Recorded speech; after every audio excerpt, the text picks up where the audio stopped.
आपल्याबरोबर सिद्धार्थ लक्ष्मण सावंत सर आहेत. सर 3 जानेवारी नवीन वर्षाची सुरुवात होत असताना आज 3 जानेवारी रोजी अ, सावित्रीबाई फुले यांच्या जयंती आहे. काय सांगाल?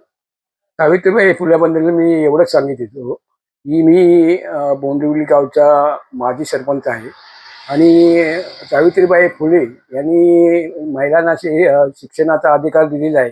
त्यांच्यामुळे महिला हे समक्ष झालेल्या आहेत शिक्षणामुळे. आज बघा, या देशाची राष्ट्रपती मुर्मू ही देशाचे आपले राष्ट्रपती आहेत. त्याचप्रमाणे आपल्या इंदिरा गांधी ह्या देशाच्या पंतप्रधान होऊन गेल्या आहेत. कुणामुळे? तर या सावित्रीबाई फुलेंच्या मुले हे एवढं प्रगतीपथावर आपला देश गेलेला आहे. समजलं ना? आणि सर्वांना शिक्षणाचा हक्क दिलेला आहे सावित्रीबाई फुलेने. त्यांच्या जयंतीबद्दल मी सर्वांना लाख शुभेच्छा देतो. आणि आमच्या खेर्डीगावचे माजी सरपंच आणि आमच्या ब केंद्राचे सन्माननीय अध्यक्ष अनिल भाऊ जाधव हे पण इथे बसलेले आहेत. मी सर्वांना हार्दिक त्या जयंतीबद्दल शुभेच्छा देतो आणि इथे थांबवतो. नमो बुद्धाय. जय भीम.